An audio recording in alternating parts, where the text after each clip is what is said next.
ብዙ ሚሊዮን ወጣቶች የሚሳተፉበትና እየተሳተፉበት ያለ ጦርነት ከፊታችንም እየመጣ ነው።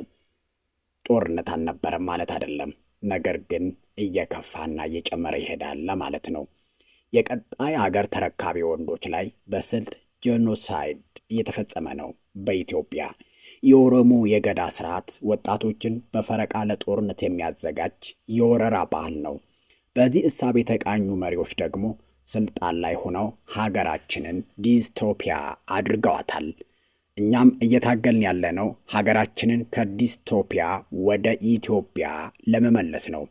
እንደው ለበረካው ዲስቶፒያና ኢትዮጵያ የሚሉት ቃላት ልዩነታቸውን ብንነግራችሁስ?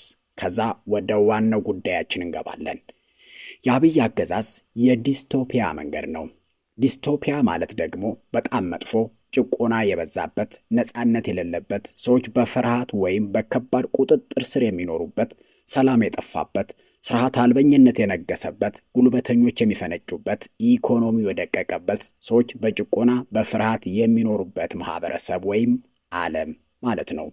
ይህ ደግሞ የአብይ አህመድ አስተዳደርን ይገልጻል። ዲስቶፒያ ገንዘብ ይወዳል።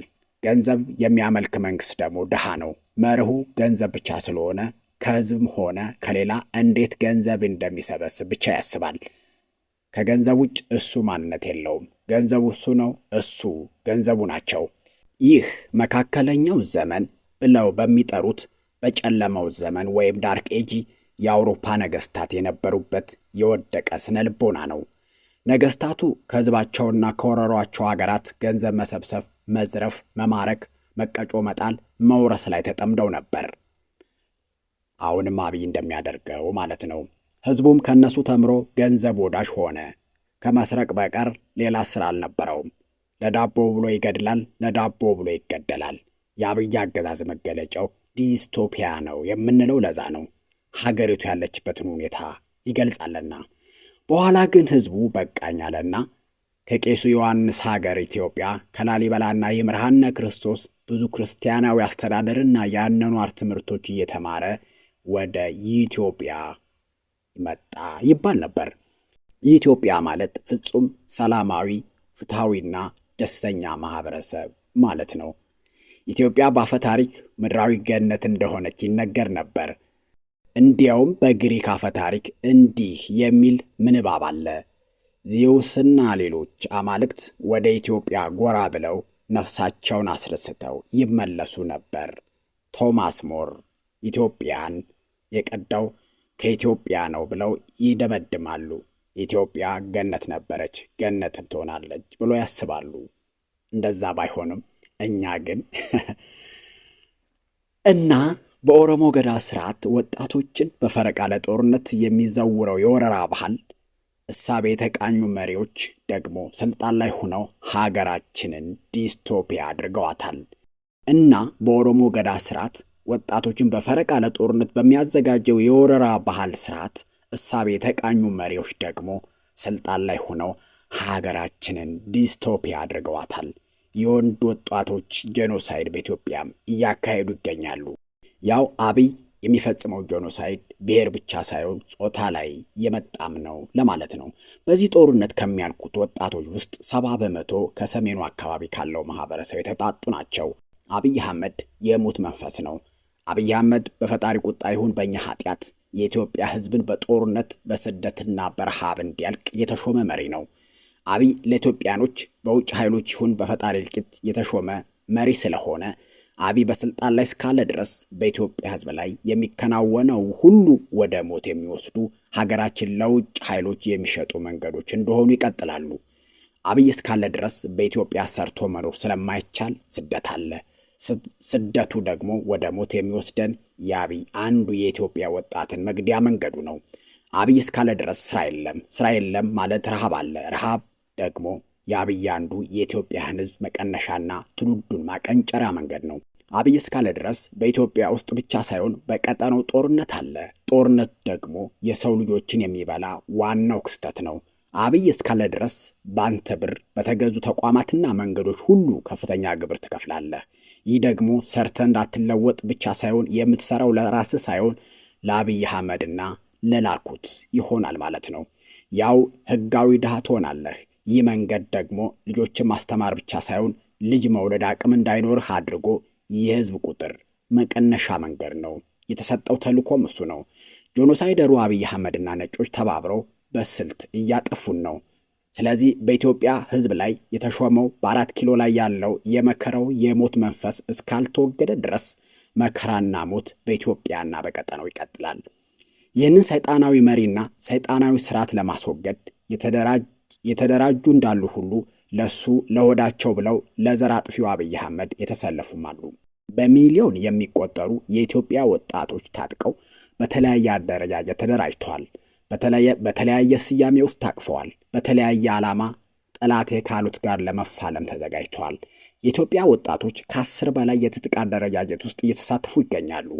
ግማሹ ለነጻነት፣ ገሚሱ ለአንድ ግለሰብ ስልጣንና ለቀጠሩት የውጭ ኃይሎች ለሞትና ለእርስ በርስ ጦርነት ለመፋለም ተሰልፈዋል። በመጀመሪያ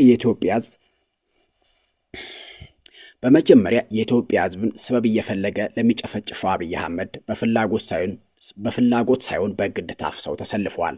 የአደረጃጀት መከላከያ፣ ሚኒሻ፣ ልዩ ኃይል፣ ፖሊስ፣ ፓራኮማንዶ በሚል ስያሜ የታጠቀና የተደራጀ ነው። ሁለተኛው ቲዲኤፍ በሚል አደረጃጀት የተደራጀና የትግራይን ሕዝብ ህልውና አስጠብቃለሁ፣ ጄኖሳይደሩን አብይን ለማስወገድ ከተሰለፉ ኃይሎች ጋር እተባበራለሁ የሚለው ኃይል ነው። ህወሓት ባወጣቸው አዋጅ ምክንያት በመቶ ሺህ የሚቆጠር የሰው ኃይል ይሰለፍበታል ተብሎ ይጠበቃል በቲዲኤፍ ውስጥ። ሶስተኛው ኃይል የፋኖ ወይም የአፋብን ኃይል ነው። ይህ ኃይል እውነተኛ የትግል መነሻ ያለው የህልውና አደጋ በትክክል ከተጋረጠበት ህዝብ የወጣና የራሱ መነሻና መድረሻ ዓላማ ያለውና በቀጠናው ከታጠቁ ኃይሎች ከፍተኛ የታጠቀ የሰው ኃይል ያለው በፖለቲካውን ብቁ አመራሮች ያሉበት አደረጃጀት ነው። አማራም ያልሆኑ የኢትዮጵያ የኤርትራ ህዝቦች ድጋፍ አለው። አራተኛው የብልጽግና ጆከር አደረጃጀት ነው። እነዚህ ጆከር አደረጃጀቶች ራሳቸውን የተከዜ ዘብ፣ የራያ ዘብ፣ የትግራይ የሰላም ኃይል ወይም ቲፒኤፍ፣ ሸኔ፣ የአፋር ቀይ ባህር አስመላሽ ወዘተ በሚል የተደራጁና በእጅ አዙር በአብይ አህመድ የሚመሩና የታቀፉ ናቸው። ምንም እንኳ እንታገልለታለን ብለው የተነሱበትና የተደራጁበት ዓላማ ወልቃይትን ከህወሓት መጠበቅ፣ ራያን ከህወሓት መጠበቅና ህወሓትን አስወግዶ የትግራይን ሰላም መመለስ በሚል ቢሆንም ዋና ዓላማቸው ግን ጆከር በመሆን የአብይ ኃይል ሚዛን ማስጠበቅ ወይም በተለያየ ስያሜ ለአብይ ተዋጊ ኃይል ማዘጋጀት ወይም የአብይን ስልጣን ማስጠበቅ ነው። አምስተኛው የኢትዮጵያ ወጣቶች ታጥቀው የተደራጁበት የኦሮሞ ነጻነት ሰራዊት ወይም ኦላ ነው። ይህም የኦሮሞ ህዝብን ጥያቄ አስመልሳለሁ ብሎ የተደራጀ ኃይል ነው። ለማሳጠር 6ኛ፣ 7ኛው፣ 8ኛውና 9ኛው የታጠቁ ኃይሎች ያሉበት የጋምቤላ፣ የጉምዝ፣ የአፋርና የሶማሌ ኃይሎች ናቸው። እነዚህ ደግሞ በስራቸው ቀላል የማይባል ኃይል አሰባስበዋል። እንዲያው ለበረካው ደግሞ ከአርኤስኤፍ ጋር ተሰልፈው በዶላር ተሽጠው የሚፋለሙ የኢትዮጵያ ወጣቶችም አሉ። በሸረሪና መሳተፉን በተግባር ተረጋግጧልና በእነዚህ ከላይ በዘረዘርናቸው የኃይል አደረጃጀቶች የታቀፈው ወጣት ከተለያየ መረጃዎች እንደተገኘ ከሆነ በሚሊዮን የሚቆጠር እንደሆነ ያረጋግጣል። አሁን የተደራጁበት ብቻ ሳይሆን እነዚህ ተፋላሚ ኃይሎች ራሳቸውን አሸናፊ ለማድረግ ካላቸው ፍላጎት የተነሳ የሰው ኃይላቸውን ከእጥፍ በላይ ሊያሳድጉ ይችላሉ። ነገር ግን አፋብንና ራስ አርበኛ ዘመነ ካሴ ምስጋና ይግባውና ከሌሎች የታጠቁ ኃይሎች መሪዎች ጋር በመሆን ይህንን ከ9 አይነት የታጠቀ ኃይል 7ቱን ወደ አንድ አደረጃጀት ማምጣታቸው ለአሸናፊነታቸው ብቻ ሳይሆን ሊኖር የሚችለውን የእርስ በርስ እልቂትና ሀገር መበታተን በእጅጉ እንደሚቀንሰው ይታመናል። ይህ ጦርነት በብዛት የሚሳተፈው የአማራና የትግራይ ህዝብ ነው። ነገር ግን የማይነካው ግለሰብና ማህበረሰብ የለም። የአማራ ህዝብ በሚኒሻ፣ በአድማ ብተና፣ በፖሊስ፣ በፓራኮማንዶ፣ በሰላም አስከባሪ፣ የሰላም ዘብ፣ የተከዜ ዘብ፣ የራያ ዘብ እና መከላከያ በሚል ስያሜ ከጄኖሳይደሩ አብይ ጎን ተሰልፎ በራሱ ላይ ጄኖሳይድ ይፈጽምበታል። እና ከአብይ ጎን የተሰለፋችሁ ወንድሞች አስቡበት። በኢትዮጵያ ህዝብ ላይ ለደረሰው መከራ ሁሉ ተባባሪ ናችሁ። በግብር፣ በእገታ፣ በረሃብ፣ በመፈናቀል ለተደሳቆለ ህዝብ ሁሉ ተጠያቂ ናችሁ። በጊዜ ግቡ፣ ከህዝብ ጎን ሁኑ ለማለት ነው። ይህንን ሁሉ የምለው ጦርነቱ እንዲቀር አይደለም። ጦርነቱ ተጠናክሮ ትግሉም እንዲቀጥል ነው። ይህንን ሁሉ የምለው የተለያዩ ኃይሎች በአንድ ተሰልፈው አብይን እንዲያስወግዱ ነው። ሚኒሻም መከላከያም ይሁን ሌሎች ከመንግስት ጎን የቆሙ ኃይሎች አብይን ለማስወገድ ከተሰለፉ ኃይሎች ጋር ሆነው አብይን እንዲያስወግዱ ነው። በአብይ አህመድ ዘመን ጦርነት አይቀርም እንጂ ጦርነቱ እንኳ ቢቀር ስብናችን እናጣለን። ባህላችን፣ ሰው መሆናችንን፣ ማንነታችንን፣ ኢትዮጵያዊነታችንን፣ ሃይማኖታችንን፣ ቋንቋችንን፣ ኩራታችንን፣ ስራና ሀብታችንን፣ ሰብአዊና ዲሞክራሲያዊ መብቶቻችንን ሁሉ እናጣለን። አብይ ከስልጣን የማስወገድ ጦርነት ቅዱስ ጦርነት ነው። ከሰይጣናዊና ከአዲሱ ዓለም አሰራር ጋር የሚደረግ ጦርነት ነው። የአማራ፣ የትግራይ፣ የጋምቤላ፣ የአፋር፣ የቤኒሻንጉል፣ የሶማሌ ኃይሎች እየታገሉ ያሉት ይህንን መጥፎ አሰራር የማስወገድ ጦርነት ነው። ሰብአዊነትን ክብር የመመለስ ጦርነት ነው። ይህ ጦርነት የምናደርገው ጦርነትን ራሱን ለማስቀረት ነው። ከአብይ ጋር የሚደረግ ትግል ሰላምን ለማምጣት የሚደረግ ትግል ነው። አብይ የሞት መልአክ ስለሆነ ጦርነት እንኳ ብናቆም ትጥቃችን ብንፈታ ዝም ብሎ መንገድ ላይ ይገለናልና አፍሶ ያስረናል፣ ወይም በረሃብ ይጨርሰናል፣ ወይም ጦርነት ፍለጋ ከየትኛውም ሀገር ጋር ይገጥማል። ምስራቅ አፍሪካን ጨርሶ ቀይ ባህር ተሻግሮ ጦርነትን ይጠራል፣ እኛንም በዛው ይማግደናል። ያ ሁሉ ባይሆን ለተፋላሚ ኃይሎች ይሸጠናል። ምክንያቱም ከሰይጣንም ከጥልቁ ዓለም አሰራርም ከዓለም ገዢዎችም የተሰጠው ተልእኮ በአንድም ይሁን በሌላ የኢትዮጵያ ሕዝብን በግማሽ መቀነስ ነው። የኢትዮጵያ ሕዝብ ብቻ አይደለም፣ የምስራቅ አፍሪካ ሕዝብንም ጭምር በጦርነት በመፈናቀል እንዲያልቅ ተልእኮ ተሰጥቶት የተቀመጠ መሪ ነው። ፈጣኑ መቀነሻ ደግሞ ጦርነት ነውና አብይ አህመድ እስካለ ድረስ በኢትዮጵያ ውስጥ ሁሌ ጦርነት አለ። ኢትዮጵያውያንም በጦርነት መሳተፍ የዕለት ተዕለት ስራቸው ይሆናል። የጦርነት፣ የሞት፣ የስደት ዜና መስማትም የተለመደ መገለጫው ይሆናል እና ውድ ኢትዮጵያን ይህንን የሞት ጠሪ መንፈስ መሪ ለመፋለም ተነሱ፣ ወይም ደግሞ ይህንን የሞት ደግስ ደጋሽ ስርዓት ለመተባበር አብራችሁ አትሰለፉ። ፋኖ፣ ኦላ፣ ቲዲኤፍ፣ የአፋር፣ የሶማሌ፣ የቤኒሻንጉል፣ የጋምቤላ ኃይሎች የጀመራችሁትን ህብረት አጠናክራችሁ ቀጥሉ። ካልደፈረሰ አይጠራም የሚለው አባባል ይመቸኛል። ሲደፈርስ በውስጡ ያሉ ቆሻሻዎች በግልጽ ይታያሉ። እናም ለማስወገድ ቀላል ይሆናል። ኢትዮጵያ ውስጥ ያለው ቆሻሻ ለመለየትና ለማስወገድ በደንብ መደፍረስ አለበት። በትንሿ መደፍረስ እንኳ በሃይማኖት ውስጥ የተወሸቁ ቆሻሻዎችን በደንብ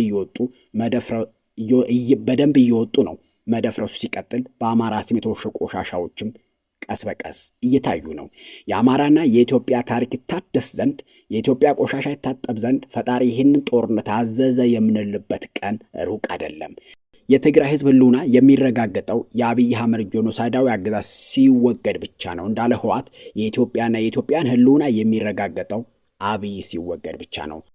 አማራ እንኳ ህልውና የሚረጋገጠው በአብይ መቃብር ላይ ነው ካለቆየ እና ሁላችንም ኢትዮጵያውያን ህልውናችንን ለማስቀጠል የሚጠበቅብንን ማድረግ አለብን ለማለት ነው።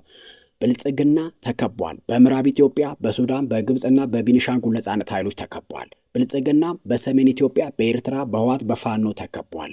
ብልጽግና በምዕራብ ኢትዮጵያ፣ በኦላ፣ በጋምቤላና በወለጋ ኃይሎች ተከቧል እና ብልጽግና የሚተርፍ ቡድን አይደለም ለማለት ነው። ብልጽግናን የማይታገል ሰው እኔ የምገልጸው ሁለት እግር ያለው እንትን ነው ብዬ ነው። የዛሬውን አበቃው። ደህና ዋሉ።